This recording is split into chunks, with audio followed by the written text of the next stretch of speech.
Qué gusto me da darles la bienvenida esta tarde de jueves 27 de junio, ya el último jueves de este mes, por supuesto, 6 meses, casi ya terminando este primer semestre del año 2024 y por supuesto en este momento con gran tema de conversación. Hoy vamos a hablar sobre la oposición y cuál es su rumbo en México y para eso aquí en el estudio virtual recibo con mucho gusto a Julisa Castro Díaz del Castillo, a Alejandro García Medina y a Carlos Ramón Campos Chávez. Y si esto fuera poco, también de pasadita vamos a hablar rápidamente sobre estos anuncios que la presidenta electa Claudia Sheinbaum Pardo ha dicho sobre su próximo gabinete en esta, precisamente hoy, segunda tanda de nombres para el próximo gabinete del gobierno de México 2024-2030. Pero bueno, primero lo primero, la oposición. Y en este sentido, Alex, así como fueron entrando en esta conversación, ¿cuál es la introducción?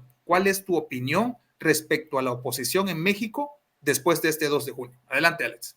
Sí, bueno, pasan las elecciones y las elecciones siempre son buenas en cuanto a que nos permiten ver ya la realidad, ¿no? Eh, Más allá de las pantallas que luego se quieren erigir, ¿no?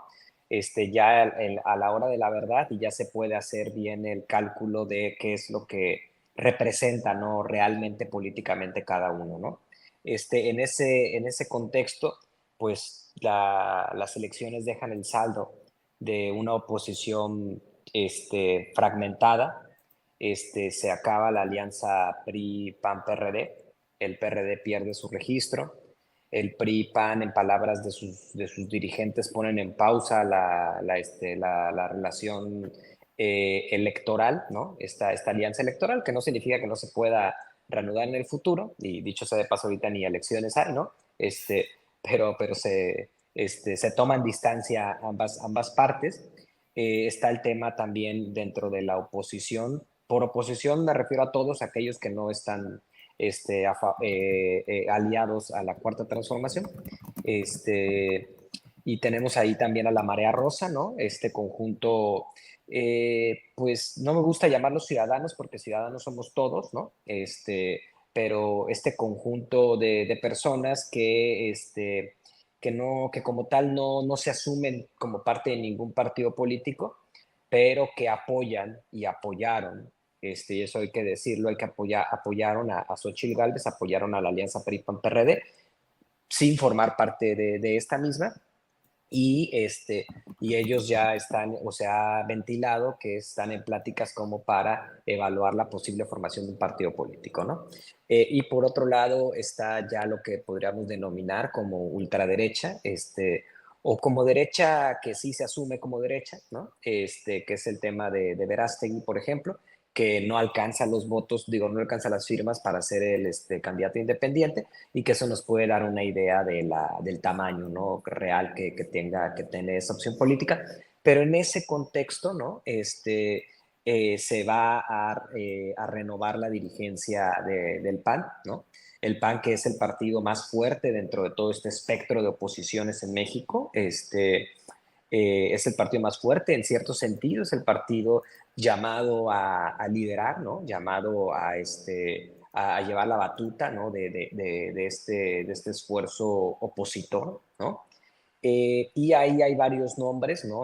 Para aspirar a poder ser el nuevo dirigente del PAN. Los dos nombres que yo detecto que más se escuchan, y porque he estado siguiendo varias entrevistas, ¿no? Y me parece interesante porque son dos posturas totalmente encontradas dentro del PAN. Eh, Uno es el caso de Jorge Romero, ¿no? Que es el dirigente bueno, el líder del grupo parlamentario de los diputados del PAN, este, que se comenta que es pues el Delfín, el que está siendo apoyado por la actual dirigencia, ¿no? de Marco Cortés. Y la otra parte es Damián Cepeda, que actualmente es senador y que durante varios pues, años ya ha venido siendo crítico de la alianza, de la alianza con el PRI y con el PRD. Que bueno, que los resultados pues le dieron la razón en cuanto a su proyección, ¿no? Y él que propone, Damián Cepeda, lo que está proponiendo para lo que es el PAN, es una apertura democrática. ¿Y cómo se ve esto? Pues una suerte de elección primaria para poder elegir al dirigente del partido, ¿no? Él incluso no lo cierra solamente a simpatizantes, o mejor dicho, no lo cierra a militantes, mejor dicho, del PAN, sino que dice abrámoslo también a simpatizantes. Básicamente el modelo que propone Damián Cepeda es un modelo muy parecido al que Morena tiene actualmente. El modelo que vivimos con las elecciones de los consejeros, las encuestas, tal, ¿no? Entonces, él propone básicamente llevar ese modelo, con quizás algunas adecuaciones al PAN, ¿no? Y lo que propone Romero Romero dice, esa idea es buena, pero ya que la haga el próximo dirigente, ¿no? Y que ahorita se elija el dirigente a cómo están las bases del partido, ¿no? Y cómo están las bases del partido, pues que el dirigente, pues elige, ¿no? A quiénes serían los que van a elegir al dirigente, ¿no? Y ya ponen ese dirigente. Este, en este caso, pues, dado cómo están construidas las reglas, el que tiene mayores probabilidades de ganar es Jorge Romero, ¿no? Este, eh, y él lo que dice es, bueno, yo ya voy a abrir el partido, pero ya cuando yo sea, ¿no? El dirigente, ¿no? Este, y bueno, y lo que comentábamos un poco fuera del aire, ¿no? Es que pues aquí habría que ver qué estrategias, ¿no? Yo le llamo que esta estrategia en la cual, la estrategia que implementado Marco Cortés, Alito, y que implementó Jesús Zambrano, ¿no? Pues ya fue una estrategia que ya vimos los resultados en el PRD, ¿no? Y es una estrategia que ya vimos los resultados en el PRI, y que si el PAN continúa con esa misma estrategia, aunque le hagan cambios cosméticos, ¿no? Pero que si en el fondo siguen con la misma estrategia de no democratizar el partido, de cerrar los accesos al partido y de que sea solamente una cúpula la que sea dueña de la marca, por decirlo así, y que a través de ser dueño de la marca, pues decidan, ¿no? Tomen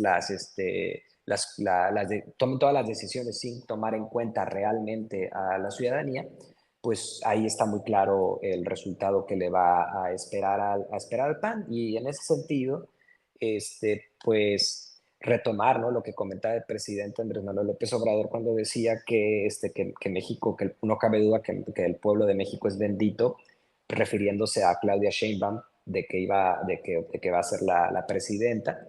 Este, yo utilizaría esa frase de no cabe duda que el pueblo de México es bendito, o por lo menos no cabe duda que Morena o la 4T es bendita, porque este, pues otro pan sería, dado escuchando de lo que yo he investigado, otra oposición sería si el PAN fuera democrático, si el PAN se abriera realmente a la ciudadanía,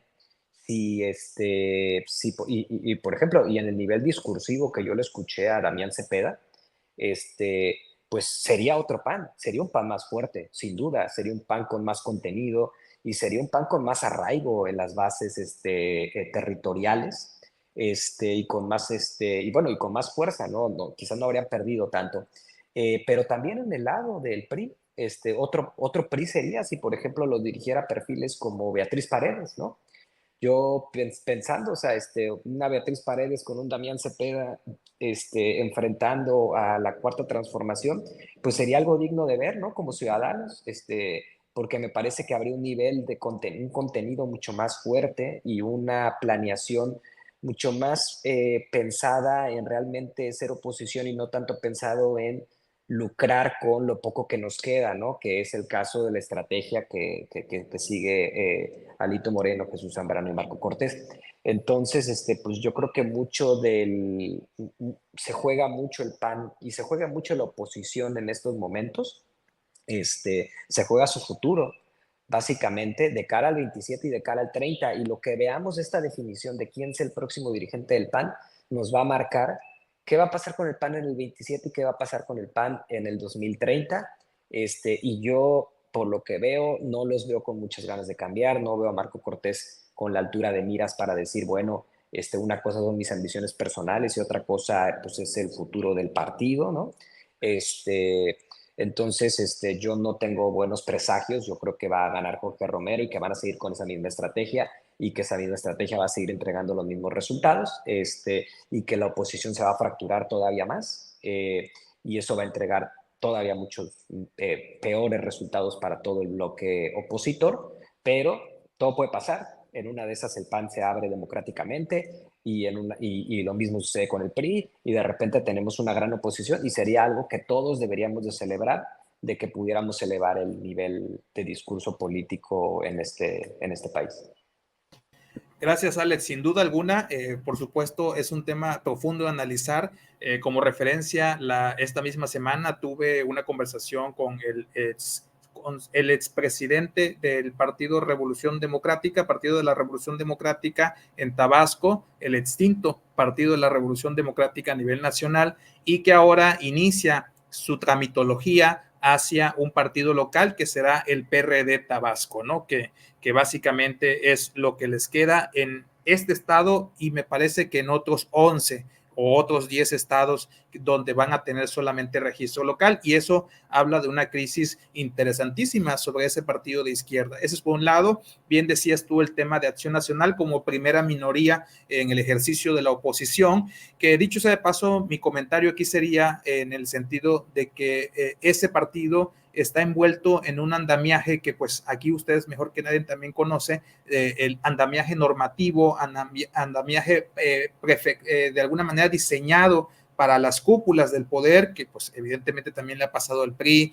a muchos otros partidos, ¿no? Sin duda alguna. Pero esa estructura normativa al interior con sus reglamentos y sus estatutos, pues evidentemente parece indicar no se asoma esa democratización dentro de ese andamiaje que tiene de alguna manera el Partido de Acción Nacional como primera oposición, y eso es importante recalcarlo. Igual, también tenemos que hablar de Movimiento Ciudadano como alternancia en este sentido, de un partido de oposición que pues sí sacó unos números interesantes y que pues dicho sea de paso, habrá que ver cómo realiza su estructuración rumbo después de esta elección del 2 de junio. Pero bueno, también, Julisa, tu opinión al respecto sobre la oposición, para también darte paso a esta conversación, por supuesto, interesantísima contigo. ¿Cuál es, desde tu punto de vista, lo que viene para la oposición en México? Bueno, Alex ya definió muy bien la situación muy particular de cada uno de los partidos y yo creo que nosotros como ciudadanos merecemos pues, que haya una oposición fuerte, ojalá y se redefinan, porque al final yo creo que todos los resultados pues de estas elecciones urge que esta oposición se redefina y que sea realmente una opción para todos los ciudadanos que necesitamos tener una afinidad con alguna ideología, pero más que una ideología, yo sí soy, o sea, yo sí pienso que los ciudadanos tenemos que ser no necesariamente de izquierda, no necesariamente de derecha, sino que tenemos que tener esas opciones que nos permitan los diferentes partidos políticos y podemos disentir con una ideología y con otra y que podemos elegir libremente quienes realmente nos representan sin tener una ideología casada, ¿no? No necesariamente quienes disientan de quienes quienes nos están gobernando somos oposición, simplemente somos ciudadanos y hay buenos y malos gobernantes y buenos y malos regímenes. Entonces, yo creo que sí tenemos que tener esas opciones y ojalá y que la oposición en México se redefina y sea realmente una opción. Si no, pues vamos a entrar otra vez en un periodo en donde tengamos un partido único, un partido preponderante y tendremos que volver a vivir el ciclo de la historia, ¿no?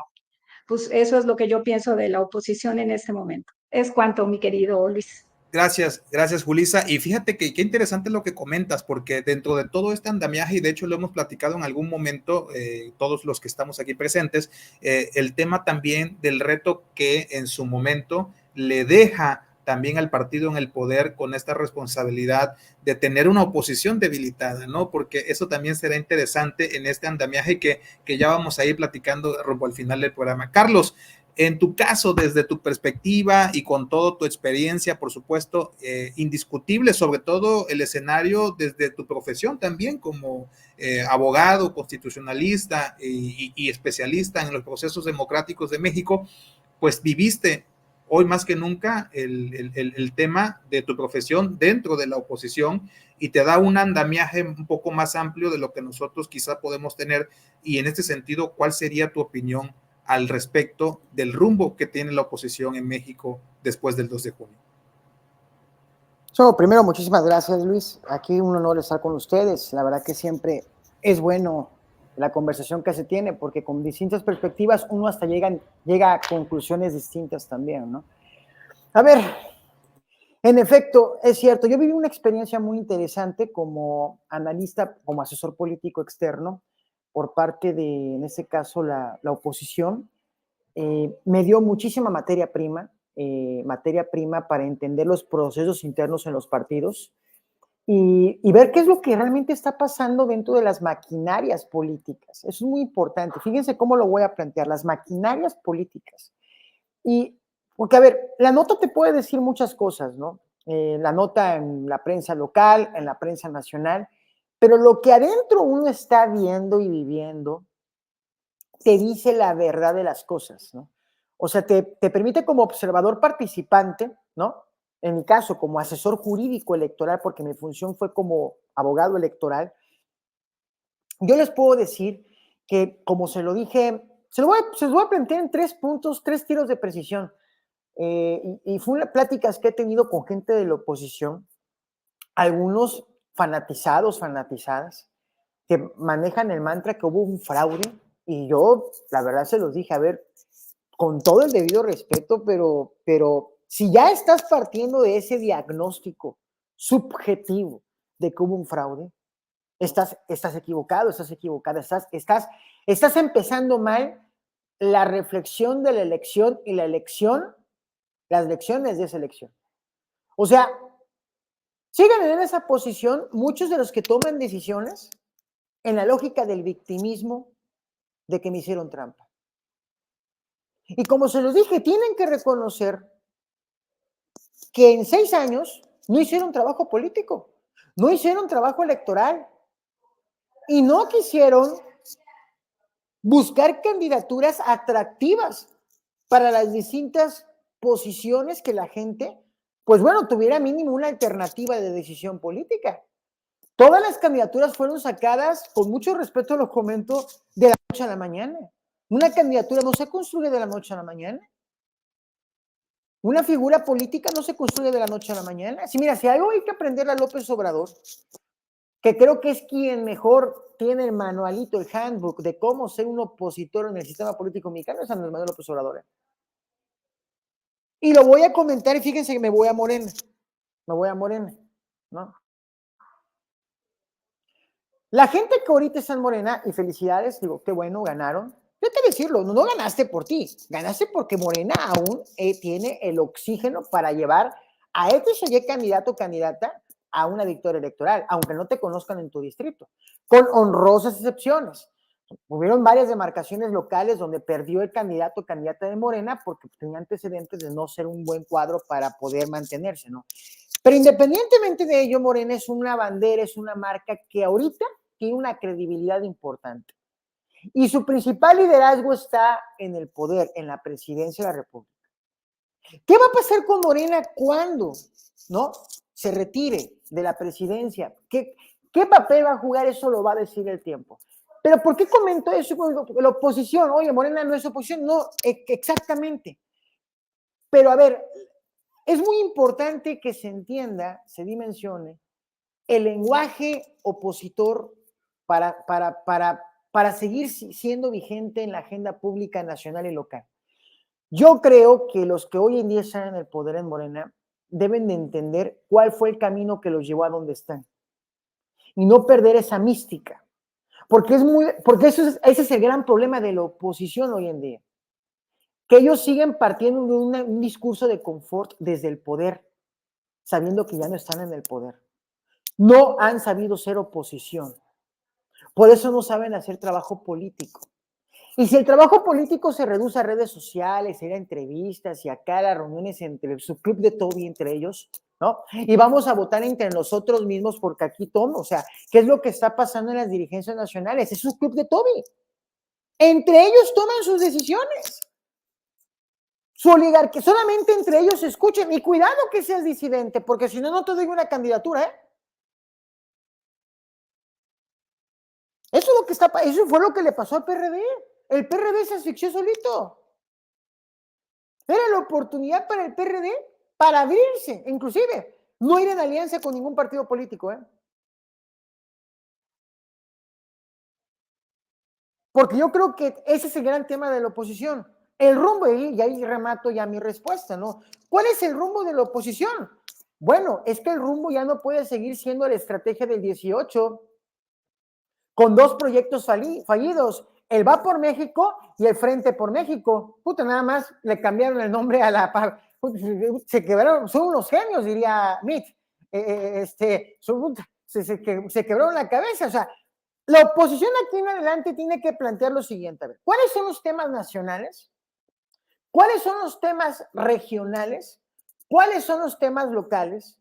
Y empezar a construir un discurso con estos nuevos temas, ya no desde la radiografía izquierda o derecha, sino partiendo de los nuevos temas, los nuevos issues, los nuevos targets que se están creando, o bueno, que ya tenemos en la opinión pública. Y ahí les va un tiro de precisión. Yo creo que el tema de la marea rosa puede ser uno de los temas, pero no una lógica de agenda feminista, no.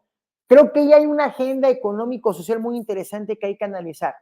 Y hay que tener la perspicacia para saber ligar ese grupo de población para configurar algo atractivo de aquí en adelante. Con la oposición que perdió, no hay oposición. Yo creo. Gracias.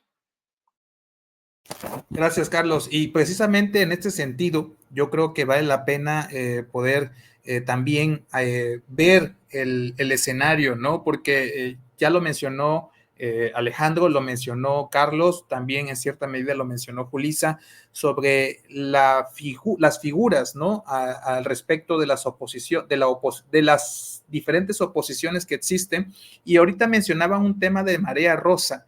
El Marea Rosa, que fue un movimiento ciudadano que al final se decantó por la candidata Xóchitl Gálvez. Y en este sentido, la pregunta viene en esa sintonía. ¿Será más fuerte la oposición ciudadana o la oposición no de un partido político presente en este futuro de la oposición en México? Es decir, ¿ustedes ven alguna figura que pudiera ser de alguna manera la que organice todo este proceso desde una perspectiva ciudadana? ¿Por qué les pregunto esto? Porque en diferentes medios de comunicación, sobre todo, por supuesto, afines de alguna manera en su momento al frente opositor, al Frente Va por México, esta semana estuve viendo, leyendo y escuchando que le hablaban a Xóchitl Gálvez, por ejemplo, le hablaban y le decían, no te salgas de esta narrativa, no te salgas de este proceso. Y ese llamado, pues evidentemente a mí me da dos perspectivas. Uno, pues no hay una figura como tal que siga abanderando la causa de oposición a nivel nacional o general, por así llamarlo, ¿no? Porque los partidos están, en el caso del PRD, liquidando todo el proceso. En el caso de Movimiento Ciudadano, organizando, y de alguna manera ya hablaremos de esos temas también de Movimiento Ciudadano. En el caso del PRI-PAN, pues ya hicieron ustedes un preámbulo de lo que parece ser que el PRI y el PAN están haciendo en su proceso interno, pero finalmente metidos en su proceso interno. Entonces, al no haber esta figura, veo algunos medios de comunicación muy afines a esa oposición que les decía, como que desesperados por hablarle a una figura y decirle, oye, no abandones la causa, tenemos que seguir avanzando, ¿no? En este sentido. Y yo creo que eso también está un poco ahí a la deriva, y por eso les hacía la pregunta de esta cuestión ciudadana, de esta posibilidad, por ejemplo, lo que decía Alejandro del partido, incluso del partido Rosa, por así llamarlo, no sé cómo se llamará en todo caso, pero ustedes ven ese escenario donde puede ser un poco más fuerte esta posibilidad de que se cree este partido y esta oposición dentro de la ciudadanía, o ven el rescate de, por ejemplo, el PAN o el PRI en un escenario inmediato. ¿Cuál es la opinión? Y yo creo que con eso cerraríamos este proceso de la conversación de la oposición. Adelante, Alejandro, por favor. Hay una fragmentación terrible. Incluso lo que llamamos como marea rosa no es un movimiento homogéneo. Dentro de la marea rosa hay personas que ahora sí que ya que están disociadas de la realidad, como lo que comentaba Carlos, ¿no? Que de gente que dice que hubo fraude, ¿no? Hay mucha gente dentro de la marea rosa que está totalmente disociada de la realidad y que sostiene ese discurso, ¿no? De esa victimización. Pero también dentro de la marea rosa hay gente que ataca ese discurso, que dice que eso, que no obedece a la realidad. Eh, entonces tampoco está muy clara que la marea rosa se pueda mover. Tampoco está muy claro también que la marea rosa en sí eh, se haya creado por sí sola o que hayan liderazgos dentro de la marea rosa que no obedezcan, en este caso, al PAN. De hecho, eh, es más factible la tesis de que la marea rosa la creó el PAN, o sea, la creó el PAN-PRI, ¿no? Como un disfraz, ¿no? O sea, para ciudadanizar, ¿no? Entonces no está muy claro también que la marea rosa tenga vida propia. Eh, claro que o sea, lo que está en juego para el PAN ahorita es el liderazgo de la oposición. Eso es lo que para mí está en juego. Y enlazando un poco con el próximo tema, eh, yo cuando comento que vivimos tiempos muy profundos es porque yo creo que en gran medida las cosas para Morena se van a definir ahorita, se van a definir en quiénes van a ser los coordinadores de las bancadas, pero también quiénes van a ser los miembros del gabinete. Eso va a definir mucho el futuro de Morena. Y por otro lado, la oposición, la dirigencia, quién va a ser el nuevo dirigente del PAN, va a definir el futuro de la oposición. O sea, un poco como en la analogía, dos analogías, uno en el béisbol, ¿no? El resultado de un partido, pues en gran medida se define por el orden de quiénes van a ser los bateadores, ¿no? Y dónde van a estar parados cada una de las personas, ¿no? Y lo mismo en el fútbol, ¿no? El resultado de un partido pues se define con la alineación que se va a tener y quién va a ser el portero y quién va a ser el delantero y quién va a ser tal y quiénes van a la banca y quiénes salen del equipo y tal. Y eso es lo que estamos viviendo. O sea, actualmente se está definiendo el parado de ambas fuerzas políticas.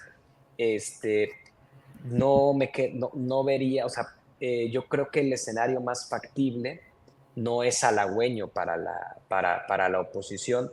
No veo que se salga de esa inercia y tampoco, y en el caso sí de lo de Xóchitl Gálvez, yo creo que lo mejor que pudiera hacer este conjunto de grupos de presión, que sería como la mejor forma, yo creo que para definirlo quizás a la marea rosa, lo que más les convendría a ellos es presionar a la dirigencia del PAN para que hiciera esto un proceso lo más democráticamente posible, para abrir lo más posible al PAN, para que entonces sí pudiera entrar esa marea rosa, ¿no? A revitalizar a la oposición a través del vehículo del PAN, ¿no? Si no sucede esto, pues quizás en un futuro pudiera ser Movimiento Ciudadano, ¿no? El que termine siendo el líder de la oposición y entonces ya el PAN, PRI y si llega a existir otro partido, pues tendrán que no solo negociar, sino tendrán que acatar, ¿no? A las disposiciones y el liderazgo de Movimiento Ciudadano. Esa también es otra posibilidad, ¿no? Que no veremos ahorita plasmada, pero que las pudiéramos llegar a ver después del 2027, ¿no? Pero definitivamente vivimos un momento muy trascendente porque las decisiones que se tienen que tomar de un lado y del otro son decisiones muy, muy importantes y que nos van a definir como, en este caso como país, porque comentaba, perdón, y con su cierro, Julissa, ¿no? O sea, podemos llegar a un partido único, ¿no? Un partido hegemónico, pues para que veamos la responsabilidad. Uno siempre dice, ay, bueno, la oposición, digamos, como si no tuvieran responsabilidad, ¿no? Y la gran responsabilidad histórica de la oposición es evitar eso. Si no se, o sea, ellos van a llorar, si ellos hacen mal su trabajo, después van a llorar que, ay, es que hay un partido único, es que eso es autoritarismo tal, cuando la culpa de que hay un partido único fue de la oposición, en gran medida es de la oposición. Entonces, si terminamos con un escenario así, hay que señalar clarísimo a los culpables, ¿no? O sea, a Marco Cortés, a Alito y a Jesús Zambrano, ellos van a ser en gran medida los culpables de que llegara a haber un partido único o un partido hegemónico, ¿no? En México va a ser la oposición en México, van a ser los culpables, no las víctimas, los culpables. Interesante, Alejandro García Medina, y por supuesto Julissa al respecto, desde la misma perspectiva ciudadana, con todo este tema de la marea rosa, igual en el ejercicio de lo que estamos viendo, y mencionaba yo a Xochitl Gálvez porque evidentemente ustedes vieron en las noticias igual que presentó una iniciativa sobre la intromisión del Estado en las elecciones, ¿no? Que incluso tuviera una categorización específica, ahorita no recuerdo, pero finalmente ella pues retoma el escenario en la búsqueda específicamente y contra lo que ella dice fue el presidente Andrés Manuel López Obrador. Por eso la retomé y por eso estos dos ejemplos. ¿Cuál es tu opinión, Julissa, al respecto? Bueno, yo creo yo sí creo que hay mucho tinte de participación ciudadana en todo lo que es Marea Rosa, y también creo que no se sienten identificados con ningún partido y que les falta un liderazgo en el cual ellos se puedan adherir, y no sé si Xochitl pueda cubrir con estas expectativas. Lo que sí creo es que si no se redefine la oposición y ellos no encuentran un lugar en donde sentirse arropados, sí existe la posibilidad de que pudiera formarse otro partido. No lo veo descabellado, tampoco creo que sea de manera inmediata. Yo creo que se va a vivir todo este proceso ahorita, ver cómo van funcionando las nuevas dirigencias de los partidos políticos, del PRI y del PAN, ver, como dice Alejandro, también cómo va a quedar el mismo partido que está en el gobierno de Morena. Y también los partidos políticos tendrán que tener la responsabilidad de poder ser una oposición que pueda abonar incluso al mejor desempeño del gobierno que nos del partido que nos está gobernando ahorita, porque parte de los mejores gobiernos es tener una buena oposición. Sin duda alguna, la buena oposición pudiera hacer este ingrediente necesario y que ya México lo ha vivido, sin duda alguna es algo que no podemos descartar. En tu opinión, Carlos, adelante, por favor, la misma pregunta, el mismo contexto y lo que tú quieras ir añadiendo para ir cerrando este primer bloque del programa. Híjoles, lo que pasa es de que la verdad que Alex y Julissa utilizaron dos conceptos. Un concepto que quiero retomar, que es el concepto de la categoría de redefinición. Y por ahí quiero empezar. Lo que pasa es de que para redefinir hay que revisar.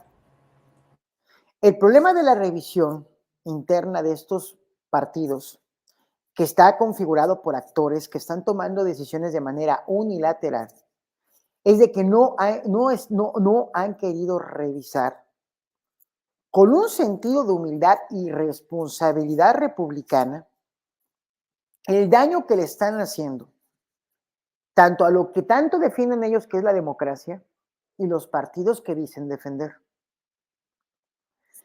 Y eso es lo que el problema, el asunto se vuelve problema porque no han aterrizado y no se han visto frente al espejo que el gran problema que tiene la oposición son ellos mismos. O sea, por un sentido nada más de responsabilidad republicana, Es decir, perdí la elección y renuncio, entrego la renuncia de las dirigencias. Ah, no, ya uno se quiere reelegir. Pero el miedo dentro del partido, en este caso el PRI, es que no me vayan a dar algo, no quiero generar una afectación. Acción Nacional, bueno, ese fue más suave. Vamos a respetar los procesos internos del partido, ¿no? Porque cuadros hay, sí tienen cuadros, sí tienen liderazgos. Pero también a estos liderazgos les falta organizarse internamente para renovar las dirigencias y para recorrer el país. Porque la función de un partido político es no solamente ganar elecciones utilitariamente, sino es recorrer el país y construir una agenda opositora a lo que Morena pretende hacer y está haciendo. Porque hay políticas de Morena que no, pues bueno, son debatibles, son combatibles. Y no estoy hablando del contenido de la agenda de Morena, no. Pero creo que ahí es donde hace falta, por parte de la oposición, en esa redefinición, la revisión y la renovación de sus liderazgos. Como se lo decía a algún personaje tabasqueño que quedó como diputado federal del PRI, me lo encontré. Y le dije, amigo, pues está padre lo que estás diciendo, pero el problema no es lo que dices, porque tienes toda la razón, sino es quién lo dice. ¿Con qué credibilidad vienes tú a decirme lo que me estás diciendo? Y todavía en el colmo, estamos pensando cambiar el nombre al partido, Dios mío, no, pues ya terminaste de destruir al partido, güey. Si el tema no es el nombre, es el personaje. Entonces, yo creo que ahí, ahora, el tema porque yo toqué lo de la marea rosa, digo, tampoco creo que la marea rosa sea la panacea y vamos a ver, yo creo que viven en un mundo de fantasías, pero a ver, hay que reconocerle a Andrés Manuel que cuando perdió las elecciones presidenciales fue un tipo que se supo mantener en la agenda pública. Xóchitl, con esa cuestión que está proponiendo que vamos a meterle al presidente y que no sé, yo no sé, el grupo de asesores, esa gente le falta calle, le falta que lo saquen de sus twitters y de su Polanco y de su no sé dónde, güey. Que lo saquen de la capital, que esa gente hay que sacarlas de la capital, güey. Con mucho respeto lo comento. Les falta más que trabajo de campo y tienen que dejar de ver latinos. Hay más medios de información. O mínimo que escuchen el editorial de Carlos Loret de Mola, que de todos podrán criticarlo, pero dijo algo cierto. La oposición perdió la elección. Y a Lorenzo Córdoba, que lo dijo hace poco, fraude electoral, no, una elección de Estado menos. Lo comentó Lorenzo Córdoba. La gente está votando por Morena, y como se lo dije, hace un programa que me invitaron, lo comenté, la gente decidió irse al desierto y continuar en el desierto, no porque estemos en el desierto, es una parábola. La gente cree en el discurso de la tierra prometida que Andrés Manuel les prometió desde el 18 y confirmó la victoria López Obrador a Morena en el 24. ¿Qué es eso en términos de comportamiento político? Y te lo dice la gente que sabe de estos temas. Es una redefinición política del país. La gente ya decidió un cambio de rumbo. ¿A dónde vamos? No lo sé, pero es un cambio de rumbo ya definido. Decidí darle el anillo, me decidí casar. ¿Quién sabe qué va a pasar adentro? Pero ya voy. Fue ya una decisión tomada por la gente del país. Entonces la oposición, y ahí remato, la oposición tiene que entender que no puede seguir con sus discursos faraónicos del mundo neoliberal, que ya no está haciendo eco en el mundo. Tiene que entender el nuevo parado político, ideológico, idiosincrático que el país está viviendo. Y a partir de ahí, reconfigurar su discurso. Porque si no, ahí está el PRD. Y ahí viene el PRI, Y el PAN, yo creo que tiene que replantear sus alianzas. Yo creo que al PAN le puede ir mejor solo que con aliados. Gracias. Gracias, Carlos. Sin duda alguna son temas que van a ir dando color y bueno, uno de los ejercicios de este programa, que por cierto son de esos programas que deberían ver más en este mosaico de contenidos que hay en la red social, por supuesto vamos a ir desmenuzando poco a poco al respecto de este gran reto que tiene la oposición y que sin duda alguna coincido con todos ustedes y que incluso actores de nivel de formación de Morena han dicho también en este programa en Acceso B, no le hace bien a México tener un país en donde una oposición débil, una oposición ausente, de alguna manera sea más presente que una verdadera oposición. Y eso, pues evidentemente es algo en que coincidimos muchos. Así que estaremos viendo al respecto todo este ejercicio que irá desenvolviendo la oposición en el país y por supuesto Tabasco también, que ahí es un reto, creo yo, de otra perspectiva, de otro, incluso de mayor profundidad. Pero bueno, pronto lo iremos discutiendo aquí en Acceso B. Y bueno, para de pasadita ir saliendo del programa de este día jueves, quería yo compartir con ustedes lo que ya saben. Hace un momento, la presidenta electa de México, Claudia Sheinbaum, ya anunció su segundo bloque de gabinete que la acompañará en el ejercicio constitucional del gobierno que ella encabezará. Y por supuesto, quería yo saber su opinión al respecto. Primero, desde el punto de vista, cómo leer esta forma en la que Claudia está anunciando este gabinete. La semana pasada, el jueves de la semana pasada, anunció el primer bloque en el discurso que le precedió a Claudia, pues habló el virtual secretario de este gabinete y su anterior adversario, que incluso nosotros lo comentamos en el grupo de WhatsApp que tenemos, Marcelo Ebrard. Y bueno, hoy también se anunció el segundo bloque y por supuesto la ratificación del secretario de Economía de la O, y que por supuesto era un tema que ya venía trabajando. ¿Cómo ven ustedes, cómo leer el anuncio de esta forma de anunciar el gabinete de Claudia Sheinbaum? Y también de pasadita, si quieren conversar al respecto de algún personaje que vean por ahí, incluyendo incluso el berrinche que hizo Fernández Noroña al respecto de esta reacomodo dentro de Morena y sus aliados a el próximo ejercicio constitucional, tanto del legislativo como del ejecutivo. Adelante, Alejandro, por favor. Sí, a ver, comenzaré diciendo que el gabinete, la elección del gabinete no solamente es el gabinete en sí. Tenemos que verlo de una forma más general. En el gabinete se está también definiendo los diputados y se están definiendo la Cámara de Senadores. Y así como, y me encantó la analogía que utilizó Carlos, de que el país, es decir, el 60% de los electores en México ya tomó una decisión del rumbo que quiere. Y esta analogía, ¿no? Del desierto, ¿no? Y y el país está encaminado a algo y eso cambia todo en cuanto a que con base en eso muchas decisiones políticas se tienen que tomar, ¿no? Y la oposición pues está en ese sentido, pues antes, digamos, o en el 2018, la idea era decirle a la gente, no vayamos para allá, eso es un desierto, ¿no?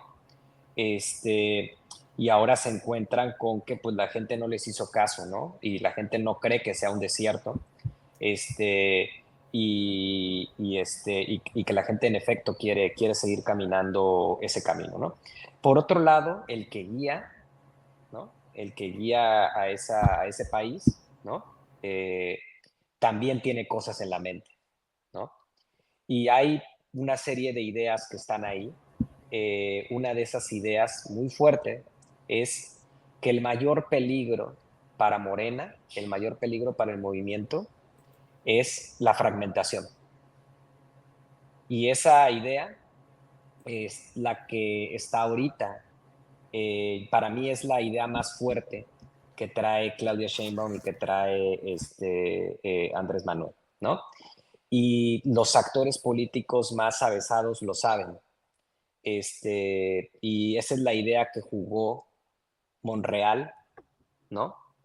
Y que le ha entregado beneficios, ¿no? Ahorita ya le entregó el beneficio de ser el coordinador de la Cámara de Diputados. Esa es la idea que tenía en la mente Marcelo Ebrard cuando amagó también de salirse, ¿no? Porque saben que Andrés Manuel y que Claudia saben que el mayor peligro de Morena no está en el PAN, no está en el PRI, no está en el PRD, está dentro de Morena. Y saben que el mayor peligro es la fragmentación, ¿no? Y es también la carta que ahorita está jugando Gerardo Fernández Noroña, ¿no? Es ese mismo hilo del cual está tirando. Y ahora sí que en estas definiciones, pues Marcelo Ebrard es ahora, va a ser el secretario de Economía. Esa es una movida política que tiene los beneficios de que Ebrard ha demostrado ser eficiente, ¿no? Pero es una movida política. Y en esa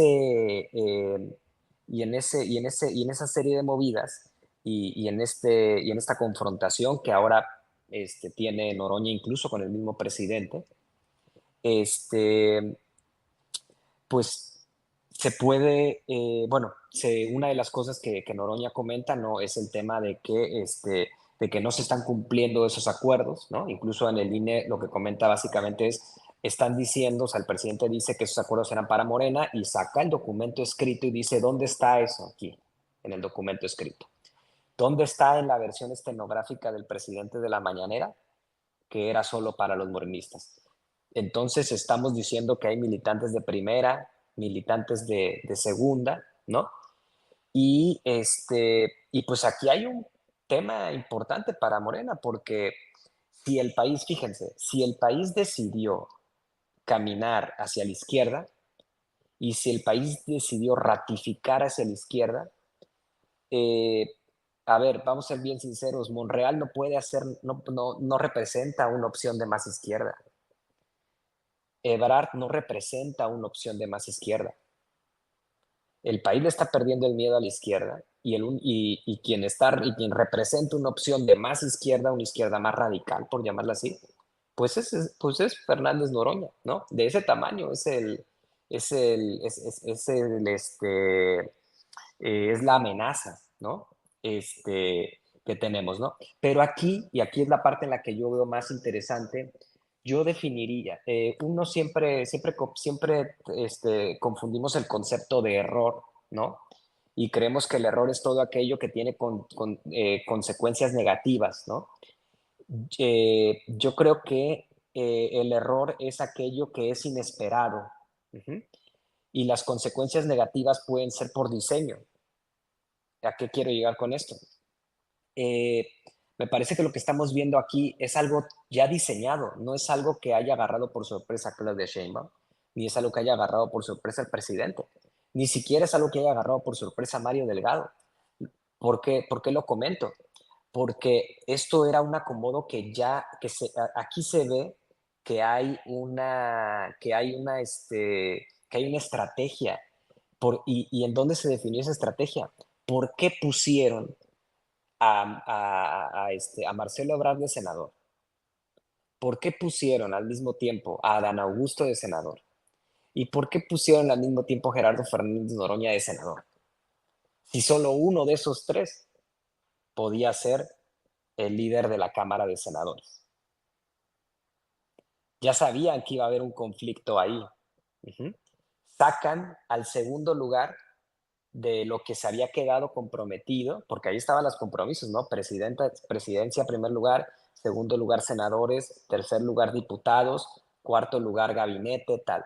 Sacan a Marcelo Ebrard de ahí, de lo que le tocaba, que era la senaduría, ¿no? Entonces dejan abierto ese espacio. Uh-huh. Y ahora, y pues se crea esto, ¿no? Y la verdad es que en ese diseño pues se pueden hacer muchas interpretaciones y me parece que también es legítimo.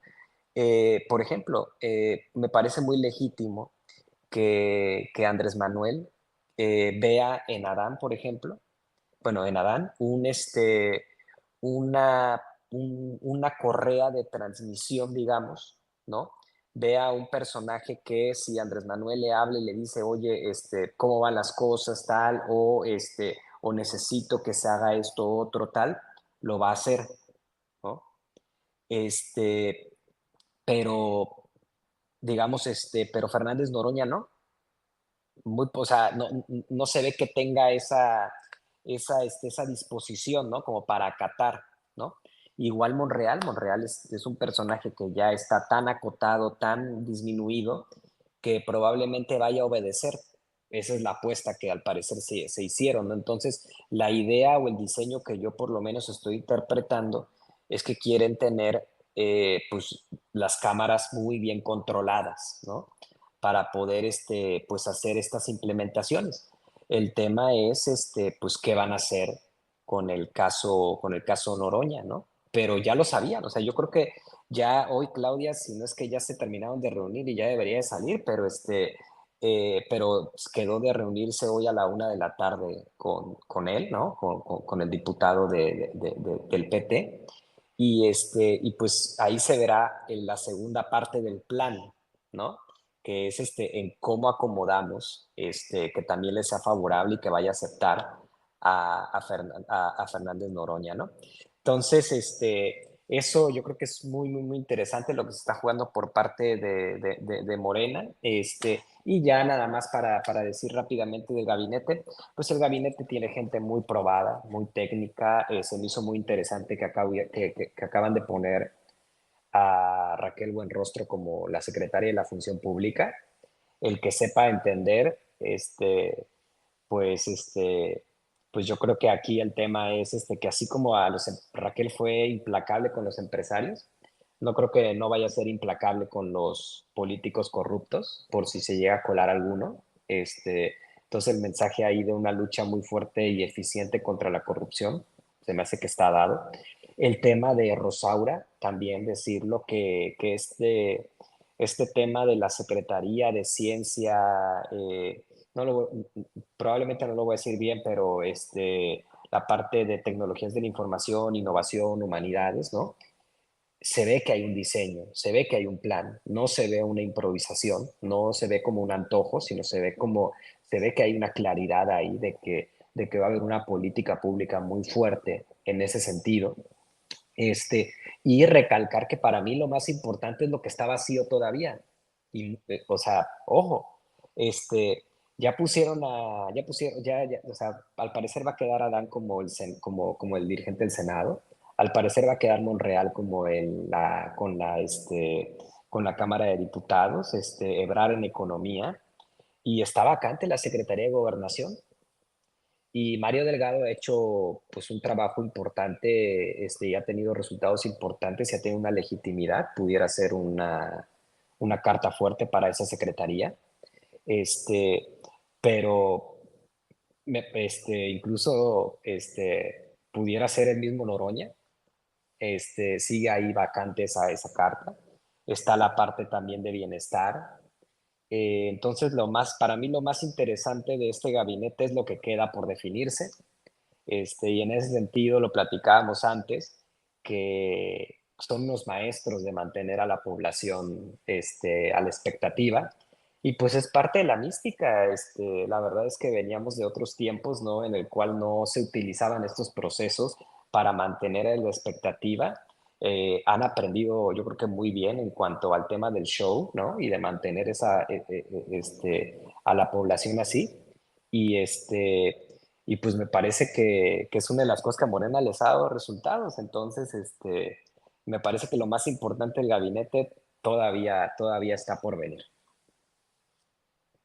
Sin duda alguna, Alejandro, como bien dices, el ejercicio narrativo, por supuesto, el mantener la agenda es algo en el cual Morena ha tenido los mejores aciertos dentro de estos años que ha gobernado y bueno, no podría ser la excepción en este momento que estamos viendo estos anuncios y toda esta, de alguna manera, para algunos rebatinga, pero para otros, como ya bien decías, algo bien pensado, bien planeado, que sin duda alguna, si no estaba con exactitud, sí tenía escenarios variables que le permiten incluso a Morena y a la presidenta electa y también al presidente actual, pues tener el control, incluso como decimos, ¿no? El control de los daños en justa medida y por supuesto al alcance de ellos. En tu caso, Julissa, ¿cómo ves este anuncio, estos dos anuncios? ¿Cómo ves el berrinche de Noroña? ¿Cómo ves todo lo que ya también planteamos con Alejandro? Adelante, Julissa. Bueno, a mí me parece que el reto de Claudia Sheinbaum como presidenta es precisamente al mostrar su gabinete o al elegir su gabinete, es que se distinga esta continuidad, el cambio de la continuidad, a como ellos mismos lo dicen, que es una continuidad con cambio. Y me parece que se cumple en el sentido de que sí ha escogido perfiles muy técnicos e incluso los que sí repiten, como Marcelo Ebrard, Raquel Buenrostro y Alicia Bárcena, los dirigen o se dirigen muy bien de acuerdo a sus perfiles. Coincido con Alex, son perfiles bastante técnicos, muy académicos, muchos de ellos o casi todos, con mucha carrera de investigación en la UNAM. Y me parece que ha sido muy puntual también a cada vez que hace sus nombramientos, que han sido en 2 ocasiones, que elige a 3 hombres y a 3 mujeres. Bueno, el día de hoy nada más fueron 5 porque ya sabíamos que Ramírez de la O repetía en la Secretaría de Hacienda. Eso ya se había definido incluso desde antes de que nombrara a los primeros 6.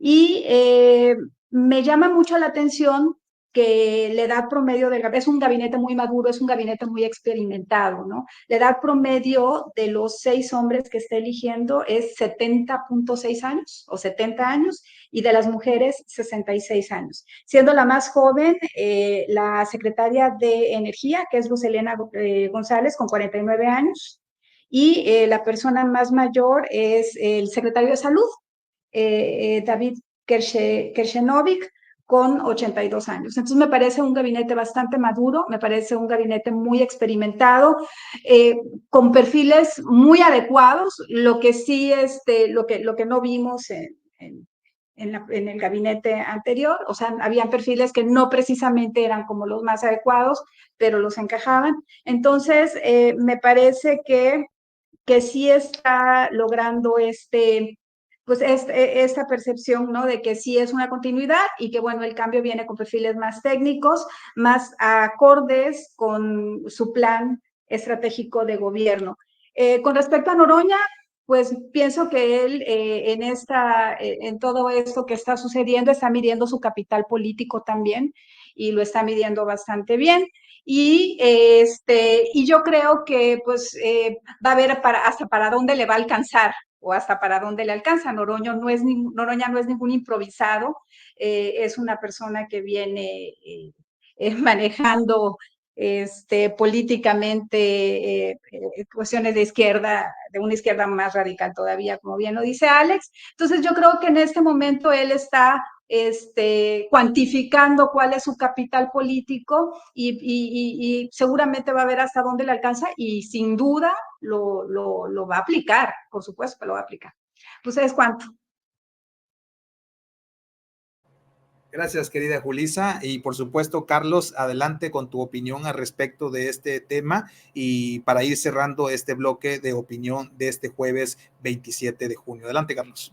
Sí, a ver, en concreto, yo lo que observo es, y coincido, en un gabinete experimentado. Veo el ala tecnocrática de Morena, aunque los morenistas asusten con el término tecnocrático, pero bueno, hasta los socialistas tenían a su equipo tecnocrático, no. Yo creo que aquí la doctora Claudia, y bueno, he sido consistente con mi comentario desde que ella aspiraba a la presidencia, candidatura y a la presidencia. Se está observando ahora sí que el sello metódico, científico, dogmático también, normativo por parte de la doctora Claudia.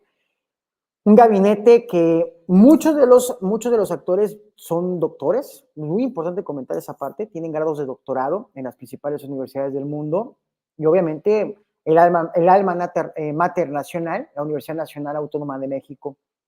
Y yo creo que me parece que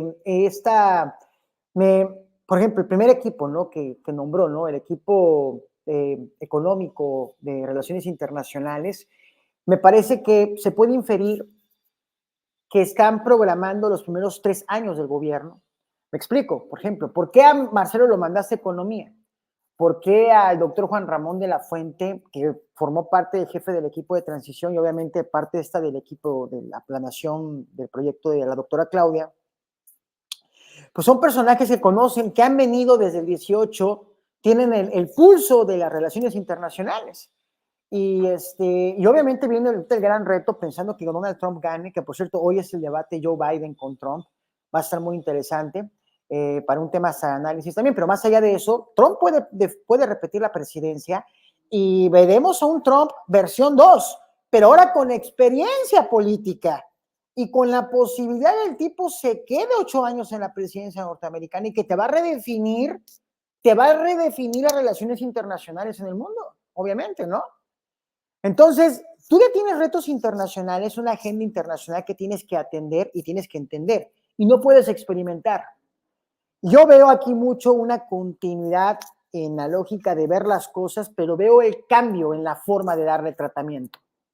Porque digo, con Andrés Manuel, teníamos al dirigente político en la presidencia, en esta primicia, 6 años de Morena, pero tú ves aquí ya un gabinete ya más sentado, mucho más temple. Por eso es muy importante la edad, ¿no? La experiencia de esos personajes me parece que le va a dar un tono distinto a la conversación pública de los temas nacionales. Y ahora bien, obviamente viene en la tercera ronda la agenda más importante, la agenda de seguridad. O sea, ¿quién va a ser el secretario de Gobernación? ¿Qué tipo de secretario de Gobernación va a venir? A ver, ¿por qué? Porque vamos a jugar a la quiniela. ¿Por qué no pensar en un Arturo Saldívar como el secretario de Gobernación? Las barras de abogados se van a asustar cuando sea. Sí, porque a ver, una de las agendas. Estarían jugando, perdón que te interrumpa, Carlos, estarían jugando un nivel muy controversial en esa decisión, que pues los bonos que tienen son suficientes, pero bueno. A ver, Saldívar se le pueden generar muchas críticas a Saldívar, pero hay 2 agendas en la mesa que a partir del 1 de septiembre están en el tema. La agenda del sistema del Poder Judicial, la reforma del Poder Judicial, que insisto, yo no comparto, lo dejo claro. La votación a magistrados, de ninguna manera. Yo creo que la reforma tiene que venir, lo comento, y dejo ahí el apunte, desde la administración de justicia local, porque los grandes temas vienen a nivel local. Y se lo digo yo como abogado litigante, el tema es local, allá abajo, porque de ahí vienen los amparos, que es donde se acumulan todos los errores a nivel local. ¿Ok? Pero bueno. Y la segunda reforma muy importante es el tema de la Guardia Nacional. Ya dijo la doctora Claudia, la presidenta, que va a la Sedena para terminar su proceso de consolidación, que es desde una perspectiva desde la administración pública, por eso se logra entender el por qué se termina de consolidar. Entonces, viene la cartera de la Secretaría de Seguridad Pública o la Secretaría de Seguridad y Protección Ciudadana. Vamos a ver si Harfuch logra ser secretario, y si no logra ser, me queda claro de que hubieron presiones para que no fuera el secretario. Vamos a observar, la tercera ronda es la tercera ronda. Esta fue la ronda soft, o sea, salud, energía, a ver, economía. Vámonos suave. Pero la agenda política viene la tercera semana. Y vamos a ver cómo primer parado táctico del equipo que va a acompañar a la doctora Claudia en los primeros 2 años de gobierno. ¿Por qué digo 2? Porque son 6 años. Y la medición de los resultados de un gobierno no se puede medir de inmediato 1 año, no. Yo creo que 2 años tú ya ves el funcionamiento de tu gobierno en el actual. Pero aquí yo creo que con la experiencia de varios que fueron ya secretarios, va a permitir que muchas cosas continúen y se pueda ver, insisto, la gestión de un gobierno, la capacidad de gobierno, la gobernanza, la gobernabilidad, se ven en tiempos de crisis. Y creo que vamos a ver una doctora con un equipo táctico y técnico, con estrategias muy bien definidas, y lo voy a comentar también, donde la universidad pública vuelva a tomar un papel relevante en las decisiones de la política nacional. La Universidad Nacional, sin duda alguna, allí hay mucho sello de la UNAM en ese gabinete por parte de la doctora Claudia Sheinbaum.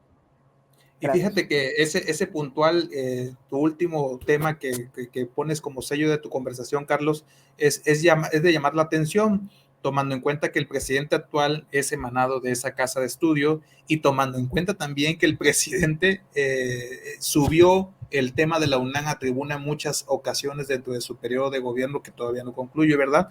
Pero ¿cómo es este ejercicio que bien haces el análisis al respecto de la máxima casa de este país en referente al estudio?